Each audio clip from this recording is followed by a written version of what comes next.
하나님께서 천지를 창조하셨습니다. 태초에 하나님이 천지를 창조하시니라. 매우 중요한 말씀입니다. 성경을 여는 말씀입니다. 태초에 하나님이 천지를 창조하시니라. 이 말씀에 아멘만 되면 창세기부터 시작되는 계시록까지 66권의 모든 말씀은 다 믿을 수가 있습니다. 그러나 첫 이 말씀이 믿어지지 않으면 성경의 그 어느 말씀도 믿을 수가 없습니다. 그만큼 중요한 말씀입니다. 천지가 다 하나님께서 창조하신 것입니다. 그런데 하나님께서는 사람을 두시기 위하여 에덴 동산을 창설하셨습니다. 창세기 2장 8절에 여호와 하나님이 동방의 에덴의 동산을 창설하시고 그 지으신 사람을 거기 두시니라. 에덴 동산은 하나님께서 사람을 두시기 위하여 창설하신 장소입니다. 하나님께서 에덴 동산을 창설하신 이유가 분명합니다. 하나님의 형상을 따라 하나님의 모양대로 창조된 사람을 두시기 위함입니다. 천지가 다 하나님께서 창조하신 것인데도 불구하고 특별히 사람을 두시기 위해서 하나님께서 에덴 동산을 창설하셨습니다. 창세기 1장 26절로 27절에 하나님이 이르시되 우리의 형상을 따라 우리의 모양대로 우리가 사람을 만들고 그들로 바다의 물고기와 하늘의 새와 가축과 온 땅과 땅에 기는 모든 것을 다스리게 하자 하시고 하나님이 자기 형상 곧 하나님의 형상대로 사람을 창조하시되 남자와 여자를 창조하시고 자기 형상대로 창조한 그 사람 남자와 여자를 두시기 위하여 에덴 동산을 창설하셨습니다. 에덴 동산은 하나님께서 특별히 사람을 위해 창설하신 곳입니다. 에덴 동산은 하나님과 사람이 함께 거하는 곳입니다. 하나님께서 함께 하시는 곳, 하나님께서 거하시는 곳이 바로 에덴 동산입니다. 우리는 에덴 동산 생각하면서 우리가 좋은 것, 우리가 원하는 것 다 할 수 있는 곳이라고만 생각하는데 사실은 우리의 관점에서 우리가 주인공이 되어서 자꾸 말씀을 보니까 그렇게 되는 겁니다. 성경의 주인은 하나님이십니다. 예배의 주인은 하나님이십니다. 말씀 볼 때도 하나님 관점에서 하나님 입장에서 말씀을 보아야 됩니다. 그러니 하나님 입장에서 특별히 동산을 만드신 이유고 그리고 사람을 거기에 두신 이유는 바로 하나님께서 거기 거하시겠다는 겁니다. 하나님께서 사람과 함께 있다는 것을 나타내고 계시는 것입니다. 사람이 선악과를 따먹으로 에덴 동산은 파괴되었습니다. 사실 에덴 동산은 파괴된 것이 아닙니다. 사람이 에덴 동산에 쫓겨났습니다. 하나님과 함께 있어야 할 사람이 하나님으로부터 쫓겨났습니다. 이것을 일컬어서 에덴 동산이 파괴되었다고 표현합니다. 겉으로 드러나 보이는 동산, 겉으로 드러나는 집이 허물어지고 동산이 파괴된 그런 육체적인 시각적인 것이 아니라 하나님과의 관계, 하나님과 사람이 같이 있도록 만들어졌는데 그곳에 함께 있도록 특별히 창설한 에덴 동산에서 함께 있도록 창조된 그 사람이 쫓김을 받으니 에덴 동산의 의미는 무의미하게 된 것입니다. 이런 것을 일컬어서 파괴되었다. 인간관계가 파괴되었다. 사람 두 사람이 죽어서 파괴되었습니까? 사람은 둘 다 멀쩡합니다. 그러나 어떻습니까? 서로 함께하지 못할 때 파괴되었다. 그렇게 표현하지 않습니까? 에덴 동산은 단순히 장소나 지역, 낙원 정도의 의미가 아니라 하나님과 사람이 함께 있는 곳이다 하는 뜻입니다. 에덴 동산이란 하나님께서 사람과 함께 계시기 위하여 특별히 창설한 동산입니다. 창세기 2장 8절에 여호와 하나님이 동방의 에덴의 동산을 창설하시고 그 지으신 사람을 거기 두시니라. 하나님께서 사람과 함께 하시기 위해서 특별히 창설하신 곳, 특별히 만드신 곳이 바로 에덴 동산이었습니다. 인간의 범죄로 하나님께서 창설하신 에덴 동산은 문을 닫게 되었습니다. 이제 사람의 힘으로 에덴 동산 복귀란 불가능합니다. 에덴 동산 복귀를 한마디로 표현하면 구원입니다. 그러기에 구원은 전적인 하나님의 은혜입니다. 구원은 우리 입장에서는 불가능합니다. 이러한 사실을 극명하게 나타내 주려는 사건이 바로 모리아 산에서 아브라함이 이삭을 번제로 드린 일입니다. 이삭을 번제로 드리는 아브라함과 이삭의 순종을 통해 우리 주 예수 그리스도의 완전한 제단, 오로지 한 제단을 발견할 수가 있습니다.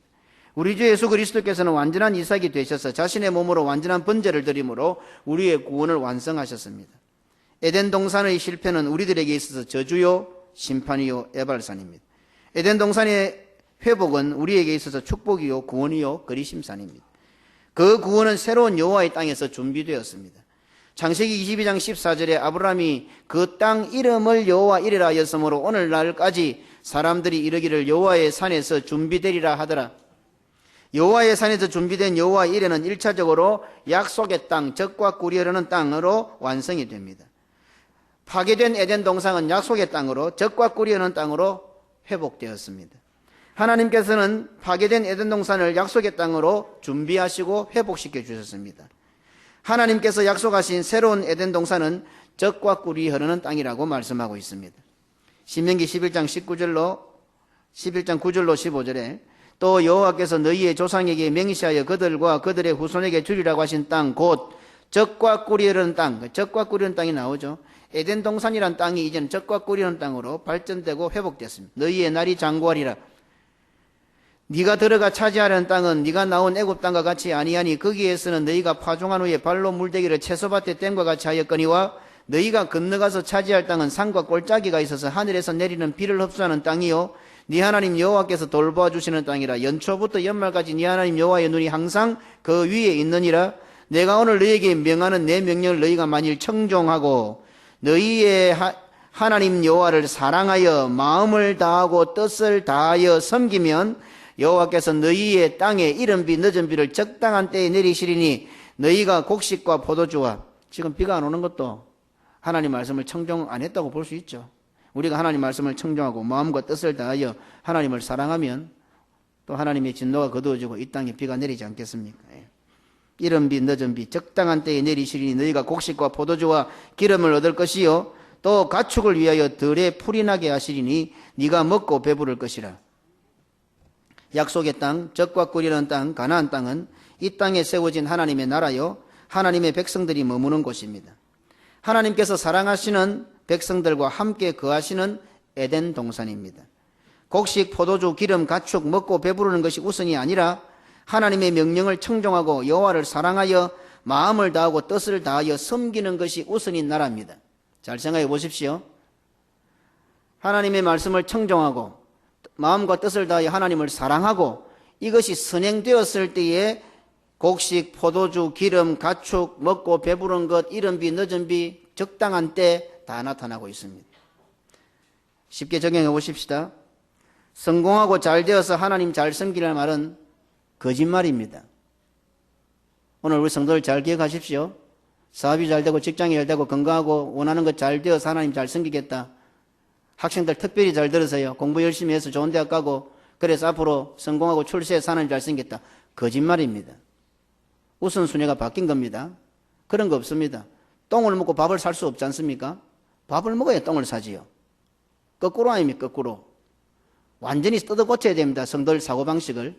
우리가 이 땅에 잘못 믿었던 것을. 우리는 이 땅 백성들, 이 땅 백성은 그렇습니다. 이 땅 백성은 공부 잘하고 좋은 대학 가고 좋은 직장 가고 그래서 성공 출세해서 자기 것을 이룹니다. 그거는 세상 법입니다. 하늘나라인 교회는 어떻습니까? 하나님 사랑하고 말씀을 청종하고 마음과 뜻을 다하여 그분의 뜻을 따르고 하나님께서 복을 주셔서 우리가 성공하고 잘 되는 겁니다. 다르죠? 다른 게 아니고 반대입니다. 왜 세상의 방법을 자꾸 교회로 가지고 들어와요? 왜?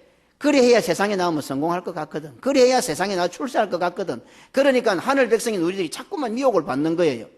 그리고 거기 가서 뭐 자료를 받아와서 하늘나라에 와가지고 그 자료 좋다고 자꾸 내놓고 떠들어요. 이게 똑똑한 줄 알고 하나님 말씀대로 해야지. 출세하고 성공하고 잘 되어서 하나님 섬기면 내 것으로 하나님을 섬기는 꼴이 됩니다. 부모들이 정신을 차려야 하는 부분입니다. 50년, 60년 넓게 살아왔으면서 어느새 이제 인생을 알만하면서도 아직까지 이는 미련을 못 버립니다. 40은 부록이라 그러고 50은 지천명, 하나님 하늘의 명을 알 때가 되었다고 그래 하는데 50이 아니라 60이 넘고 70이 다 돼가도 70이 넘어도 아직까지 세상 그 근성을 버리지를 못하는 것 같아요. 그래서 성공, 출세, 지향적으로 자녀들을 키웁니다. 좋은 직장 가면 돈 좀 많이 벌어오면 마치 복 받은 것처럼, 물론 하나님께서 인도하심이 맞습니다. 그러나 그것이 복이 아닙니다. 왜 돈을 많이 벌어야 됩니까? 왜 건강해야 됩니까?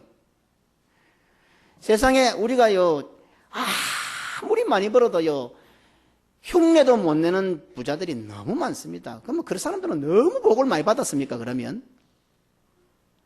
우리가 아무리 공부를 많이 해도요, 따라갈 수 없는 석학들이 너무 많습니다. 그럼 우리는 얼마나 비참합니까? 불쌍합니까? 그 사람들은 하나님을 안 믿고 신앙생활 안 해도 그렇게 돈 많고 그렇게 똑똑한데 그 사람 복 받은 사람들입니까? 적어도 어린 나이 때는 이해를 못한다 하더라도 적어도 한 40, 50 넘어오고 60 정도 적어도 이제 하나님 나라에 하나님 앞에 갈 때가 다 돼가면 좀 알아야 될 때도 안 됐습니까? 메르스 걸려서 죽는 것이 저주입니까? 메르스가 지금 온 천하를 강타하는데도 하나님 두려워 안 하는 게 저주입니다. 메르스는 겁낼 줄 알면서 하나님은 겁을 안 내요. 이게 저주예요. 평상시 하나님을 겁내지 않았는데 내가 메르스가 걸렸어요. 메르스가 걸리니 생명은 하나님의 것이구나. 하나님 그동안 내가 오만방자하게 살았습니다. 하나님 잘못되었습니다. 하고 메르스에 걸리면 그게 복입니다. 차라리 그래 걸리 죽으면 그게. 하나님 두려워하지 않고 제멋대로 살다가 죽는 거 하고 차라리 메르스 병 걸려서 하나님 두려워하고 하나님 앞에 회개하고 신앙과 믿음을 돌이켜서 그래라 어쩔 수 없이 죽으면 그것도 복이다 이 말입니다. 안 그렇습니까? 이 썩 없을 이 몸뚱아리 100년도 안 되고 나중에 60년 70년 80년 살다가 죽으면 이거 장기 어디 기정이라도 하겠습니까? 온데 다 망가져 있는데. 부모님들 정신 차려야 됩니다. 저를 비롯해서. 아이들이 머리가 커서 말을 안 듣습니까? 천만에요. 여러분들이 그렇게 키워서 그런 거예요. 솔직하세요. 솔직하게 됩니다. 아이고 아들이 말을 안 들어요. 주일날 교회 가자도 말을 안 듣고 학원 가요. 바로 여러분들이 그렇게 키운 거 아닙니까? 그렇게 요구하지 않았습니까? 세상에서 성공하고 출세하는 것이 복이라고 그렇게 가르친 겁니다. 그래서 우리 주변에 있는 아주 가까운 우리 교단이 그 사이비에 많이 넘어갔습니다. 우리 교단의 사람들이 많이 넘어간 그 사이비는 어떻습니까? 믿음이 좋으면 물질의 복이 따른다고 가르칩니다. 억수로 기가 솔깃하죠? 실제로 하나님께서 물질의 복을 주십니다. 아브라함에게 축복하신 하나님께서 요셉에게 와서 어떻습니까? 천하 만민이 복을 받는 복을 주셨고 어디 총리가 되게 하셨습니다. 그러나 잘 보십시오. 우리가 생각하는 출세 성공이 아닙니다. 요셉이 총리가 되어서 우리가 권력을 가지고 재물을 가지고 아닙니다. 책임을 지는 천하 만민에게 구원의 복을 주는 그런 의미의 복입니다.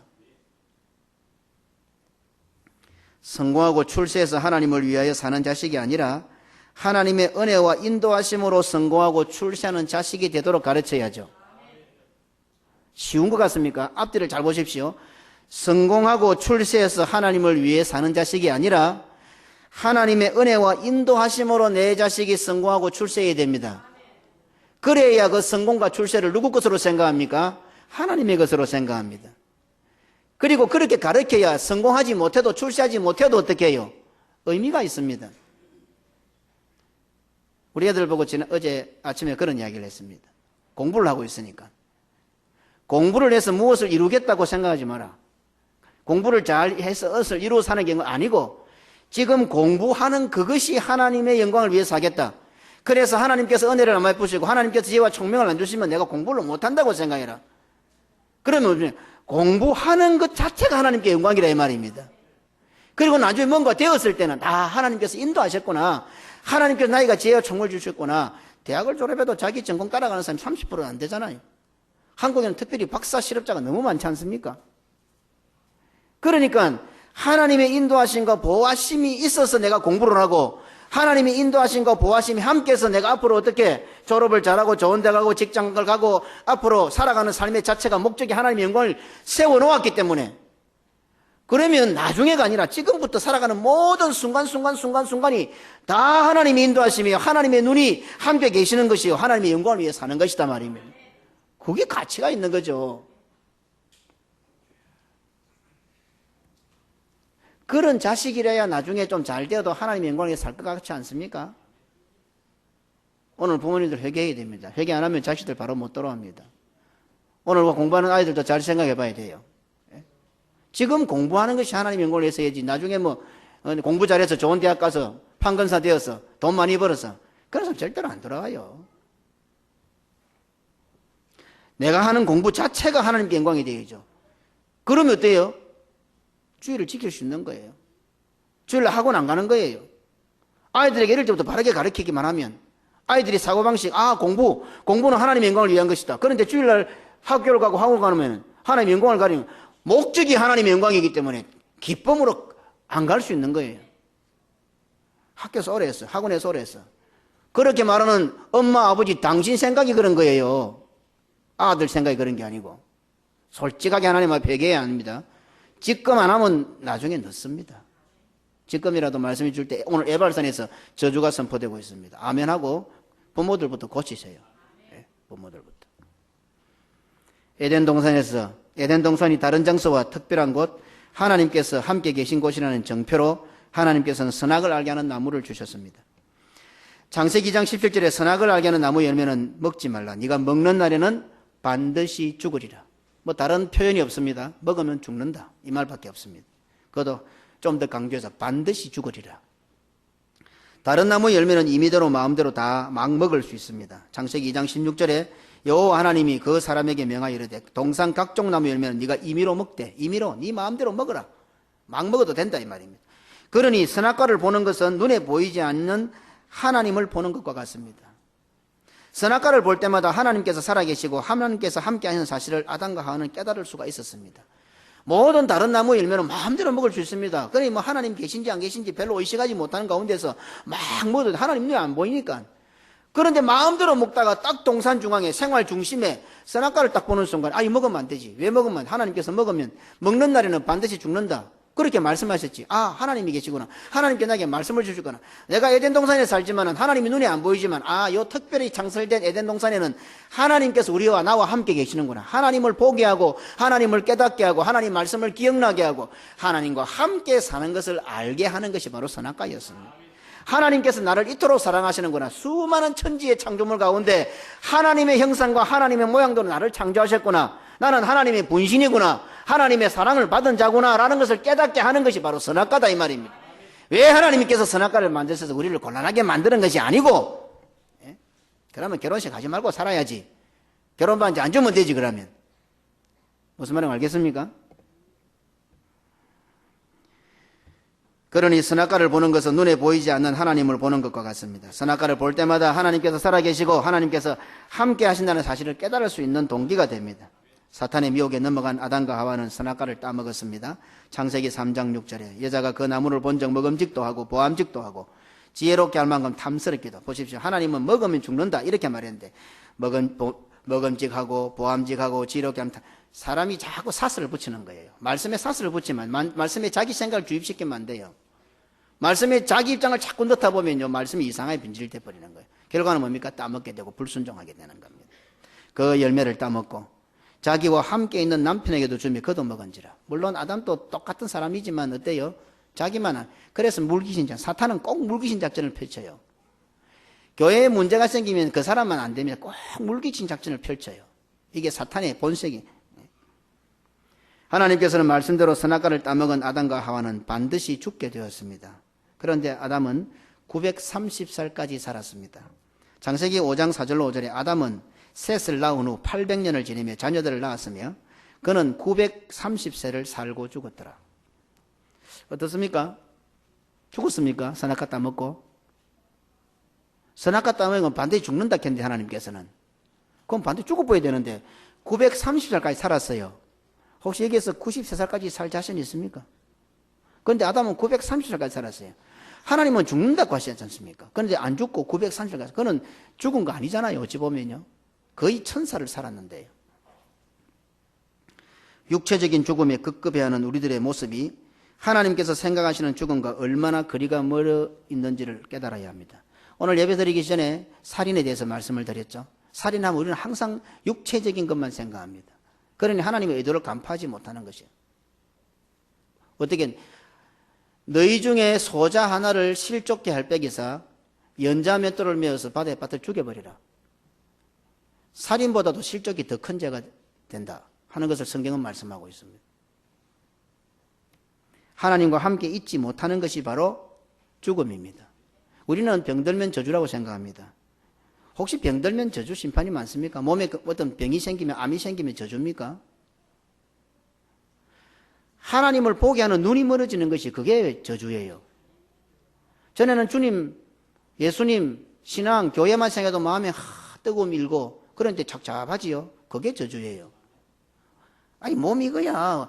아무리 건강해도 100년 못 살잖아요. 몸에 병 좀 있는 사람이 명이 길다며. 그런 말도 했었잖아요. 이 명 긴 게 그 복이에요.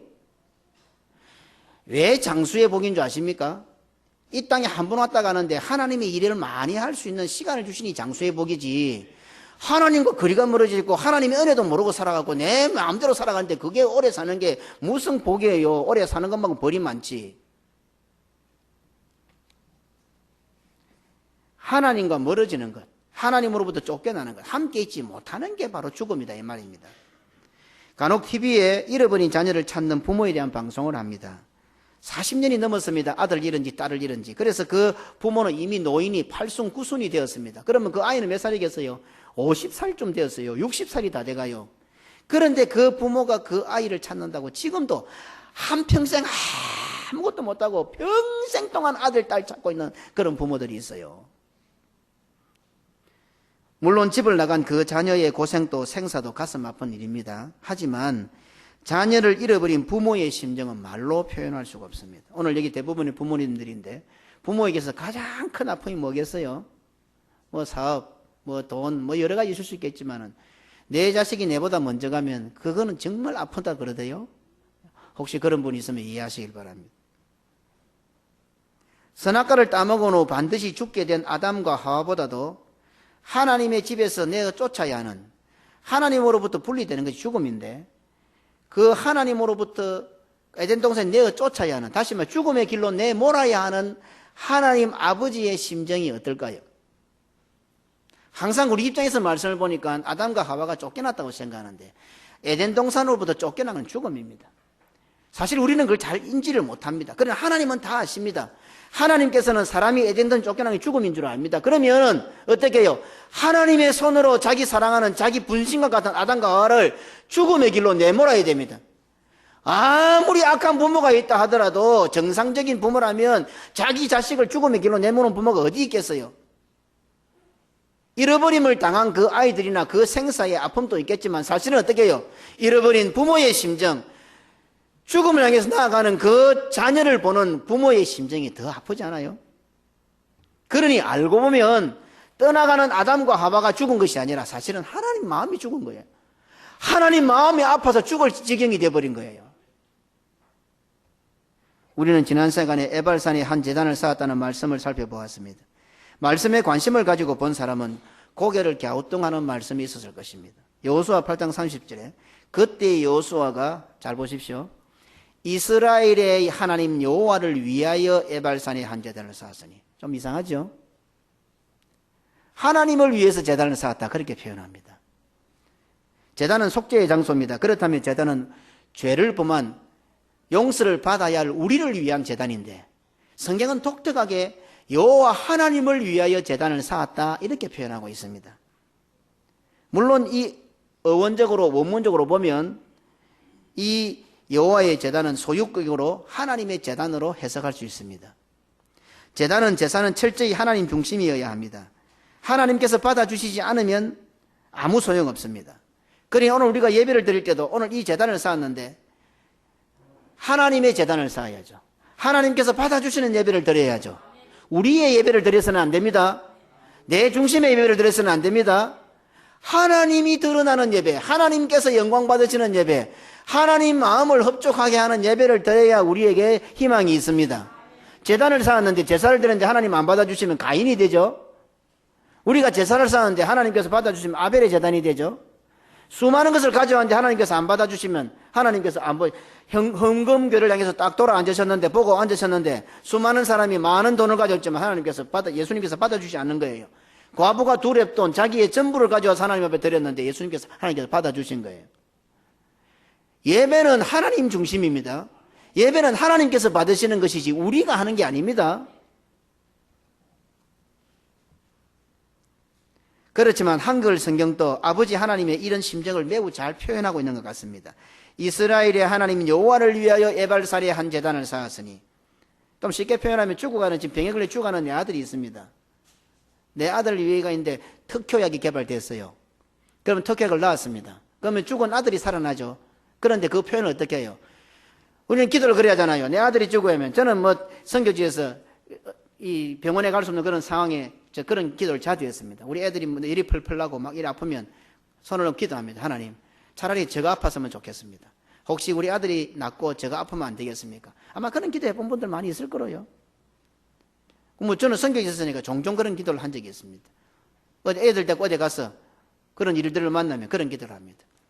윤장원 목사님 마지막 수술하러 들어갈 때 그 손을 잡고 수술실로 넣어주면서 내 기도를, 하나님, 만약에 제 생명이 얼마나 되는지 모르겠지만 하나님 내 생명이 있으면 5년만 잘라서 윤 목사님 주고 그래 해주면 안 되겠습니까? 내가 그런 기도를 했어요. 너무 다급하니까.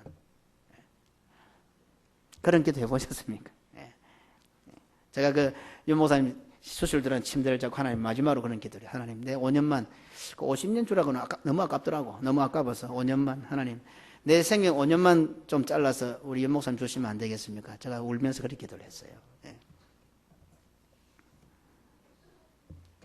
어떻습니까? 특효약을 개발해서 죽어가던 내 아들이 살아났어요. 그러면 표현을 어떻게 할 수 있어요? 죽어가던 내 아들이 살아났지만은 표현은 어떻게 해요? 그런 아픈 심정을 했던 그 아버지를 위하여 특효약이 충분히 말할 수 있겠죠. 여호와 하나님을 위하여 한 제단을 쌓았다. 제단은 우리를 위한 것이 맞습니다. 제사를 드림으로 우리의 죄가 사하여지고 사죄의 은총을 누립니다. 하지만 이 부분도 우리는 이제 새롭게 보아야 합니다. 우리가 제사를 드린다고 죄가 사하여진다고 하면 우리가 제사를 드리지 않으면 죄가 사하여지지 않습니까? 결국 우리가 제사를 드리고 안 드리고에 따라 우리의 사죄가 결정되는 겁니까? 예배는 제사는 철저히 하나님 중심이어야 합니다. 사실 범죄한 우리들은 죄가 있는지도 죄가 무엇인지도 용서받아야 하는지도 모르는 존재입니다. 죽은 시체의 의식이 있습니까? 한번 물어보십시다. 죽은 시체의 의식이 있습니까? 우리는 죽었던 자들입니다. 그렇기 때문에 내가 죄가 있는지 용서를 받아야 되는지 구원을 받아야 되는지 의식 자체가 없다 이 말입니다. 죽은 자들이 무슨 의식이나 생각이 있겠습니까? 에베소서 2장 1절에 그는 허물과 죄로 죽었던 너희를 살리셨도다. 죽을 것 같은 우리를 살린 게 아니고 죽었습니다. 우리는 의식 자체가 없습니다. 생각 자체가 없습니다. 그러니 구원받을 가능성이 없는 자들입니다. 그러니 오늘 우리가 이 자리에 앉은 하나님의 전적인 은혜라 이 말입니다. 예수님을 나의 구주로 고백한 건 전적인 하나님의 은혜입니다. 내가 믿어야 되겠다. 오늘 이 종교가 좋구나. 아닙니다. 마치 성령 하나님께서 각 사람 머리에 임하셨던 것처럼 오순절 성령님께서 우리에게 오셨던 것처럼 지금 우리에게 하나님께서 오셔서 성령 하나님이 내 속에 거주하셔서 이리 완고한 나에게 예수님을 믿게 하셨고 그 하나님을 예배 들을 수 있게 만들어 주신 겁니다. 그거 자체가 은혜란 말입니다. 골로새서 2장 13절에 또 범죄와 육체의 무할례로 죽었던 너희를 죽을 것 같았던 너희들이 아니고 죽었던 너희를 하나님이 그와 함께 살리시고 우리의 모든 죄를 사하시고 하나님께서 살리시고 그리고 회개할 마음을 주시고 회개하게 하시고 용서받게 하시고 구원받게 하시고 그러니 우리가 제단을 쌓아 우리의 죄를 용서받는 것이 맞지만 집 나간 자식을 기다리는 하나님 아버지의 입장이 죽어있는 그 자식을 바라보는 하나님의 마음이 먼저 우선이 되어야 됩니다. 맞습니다. 우리는 복을 받아 여호와의 인도하심과 보호하심을 받아 공부도 잘하고 하나님의 지혜와 총명을 받아 남보다 잘되고 머리가 되고 꼬리가 되지 않고 좋은 대학을 가고 좋은 직장을 가고 많은 수고에 좋은 열매를 거두고 사업할 때 잘되고 해야 됩니다. 그러나 우선순위가 다르다는 겁니다. 세상적인 방법이 아니라 하나님께서 인도해 주시고 하나님께서 보호하시고 하나에서까지 모든 것이 하나님께서 책임져 주시고 인도해 주셔서 그래 된 겁니다. 그러니 그렇게 받은 모든 것들이 지혜와 총명과 부귀와 영화가 모든 것들이 누구의 것입니까? 하나님의 것이죠. 자원에서 기쁨으로 나의 것을 나의 것이라고 하는 이가 하나도 없더라. 다 하나님의 것입니다. 나도 하나님의 것입니다. 쉽게 표현해 보십시다. 우리가 누구의 사람이 되면 제일 좋겠어요? 오늘 이 시대는 대통령의 사람 되면 우리나라 최고겠죠. 오늘 우리를 왜 내가 나의 사람이 되면 뭐 하려고 그거? 누가 알아준다고? 좀 많이 가져서 너보다요. 너보다 좀 똑똑해요. 세상 사람도 그런 거 별로 오히려 그래 자꾸 뻑이 싸면요 보기 싫어해요. 우리가 하나님의 것이 되고 우리가 하나님의 보배되는 것만큼 복이 어디 있어요? 오늘 하나님께서 우리를 하나님의 사람으로 하나님의 보배로 하나님께서 제단을 쌓도록 해 주셨기 때문에 제단을 쌓을 수 있습니다. 우리가 제단을 쌓는 것은 우리의 죄를 사하여 주시고 우리와 함께 계시고 싶어 하시는 하나님의 사랑이 선행되어 있다는 걸 알아야 됩니다. 오늘 내가 내 예배를 들어왔으니 하나님, 오늘 내가 예배 들어왔으니 하나님께서 뭐 좀 아닙니다. 하나님께서 나를 사랑하셔서 예배를 드릴 수 있도록 우리의 마음에 감동을 주시고 오늘 이 자리로 불러주신 거예요. 그리고 예수님 믿게 만들어주셨고 그리고 예배 드리게 해주신 거예요. 그게 은혜란 말입니다. 그게 복이라 이란 말입니다. 우리가 제단을 쌓은 것은 전적인 하나님의 은혜입니다. 사실 우리는 제단을 쌓는 것이 무엇인지도 모르는 자들이었습니다. 우리가 제단을 쌓는다 해도 그것 자체는 아무 효용이 없어요. 다른 데서 제단을 쌓아서 하니까 제사를 들이사니까 우리도 따라 제사를 지내.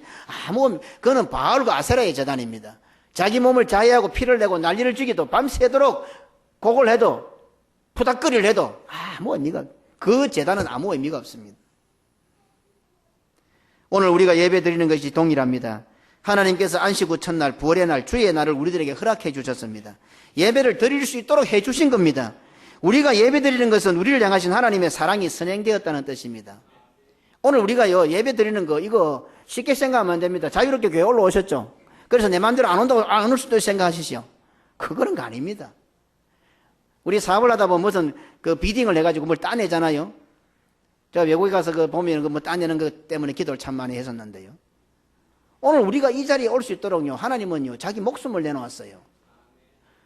처절한 하나님의 사랑이 선행되어서 오늘 우리가 이 자리까지 오게 된 거예요. 아무렇게나 된 거 아닙니다. 그래서 성도를 예배하는 백성이라고 부릅니다. 이 말은 하나님께서 우리로 예배할 수 있도록 해 주셨다는 뜻입니다. 내가 예배하는 것이 아니라 하나님께서 우리에게 예배할 수 있는 권한을 부여하신 거죠. 예배할 수 있는 복을 주신 거죠. 이 복입니다. 오늘 이 자리에 와서 예배 드리는 거, 예배 드리기 때문에 주일 성수하기 때문에 하나님께서 복 주시겠자가 아니고 아무나 예배 드릴 수 없단 말입니다. 왕 앞에 누가 아무나 나갑니까? 왕을 만나려면. 요즘 근데 제가 잘 안 봐서 모르겠는데 징비록 보면 어떻게 해요? 일본의 도요토미 히데요시가 한국 사신이 갔는데 한 달 동안 안 만나주잖아요. 하나님 앞에 나와서 하나님 만나는 게, 하나님을 알려하는 거, 만왕의 왕이신 하나님을 알려하는 게 쉽습니까? 오바마 만나고 싶어서 가서 오바마 만나줍니까? 안 쉽단 말입니다. 예배할 수 있도록 하나님께서 허락해 주신 겁니다. 이게 선행입니다. 그래서 우리가 예배를 드리는 거예요. 근데 선행되는 걸 자꾸 안 먹고 내가 하나님 앞에 예배 드리는 것만 생각하는 거예요. 오늘 하나님 앞에서 우리가 정성을 다 예물을 드렸습니다. 내 걸 드렸다고만 생각해요. 하나님께서 우리 마음에 드릴 수 있는 믿음을 주신 거예요. 주셨으니까 드리는 거예요. 그러면 드리면서 어떻게 해요? 하나님 감사합니다. 나의 이 욕심 많은 내가 아끼지 않고 감사함으로 하나님께 드릴 수 있게 된 것을 감사합니다. 하나님 앞에 헌금하고 하나님 앞에 예물을 드리고 하나님을 위해서 헌신, 봉사, 충성하는 사람은요, 오히려 더 하나님 앞에 감사하는 자들이에요.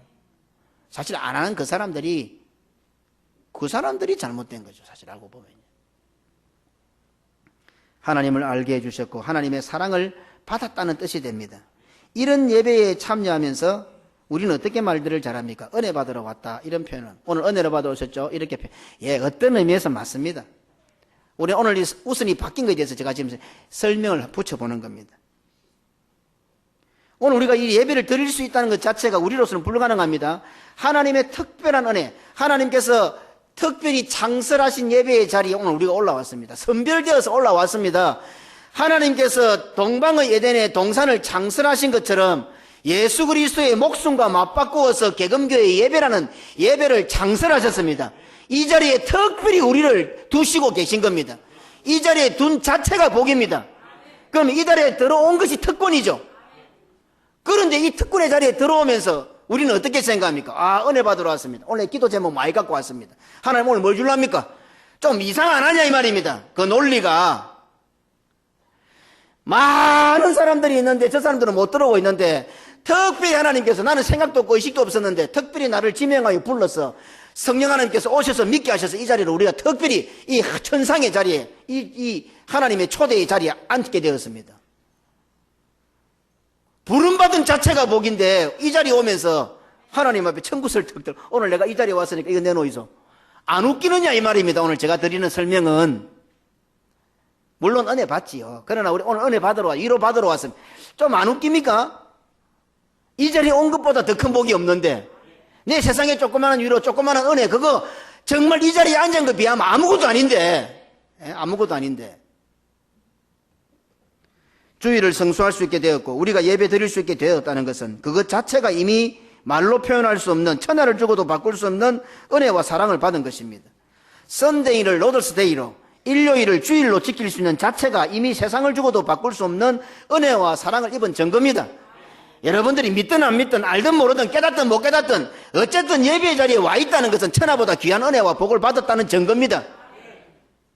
그런 주의를 지키고 그런 예배를 드리면서 하나님의 은혜를 받으러 왔다고 표현하는 것이 좀 이상하지 않느냐 이 말입니다.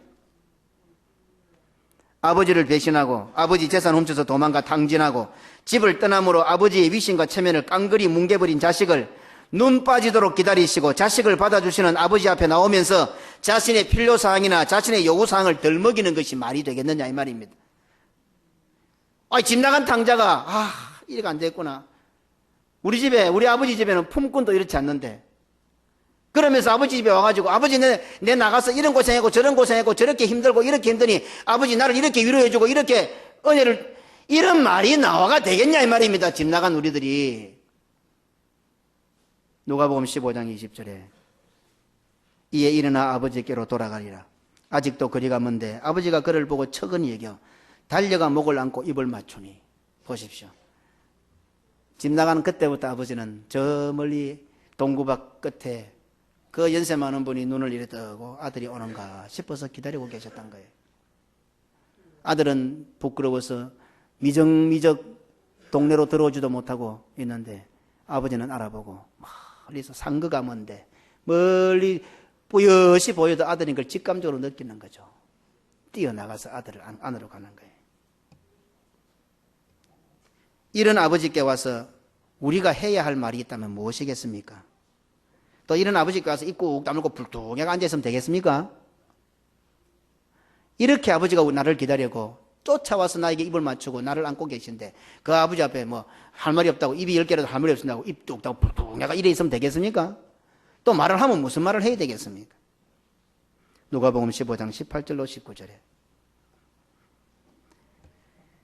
내가 일어나 아버지께 가서 이르기를 아버지 내가 하늘과 아버지께 죄를 지어사오니 지금부터는 아버지의 아들이라 일컬음을 감당하지 못하겠나이다. 나를 품꾼의 하나로 보소서 하리라 하고 누가복음 15장 21절에 아들이 이르되 아버지 내가 하늘과 아버지께 죄를 지어사오니 지금부터는 아버지의 아들이라 일컬음을 감당하지 못하겠나이다 하니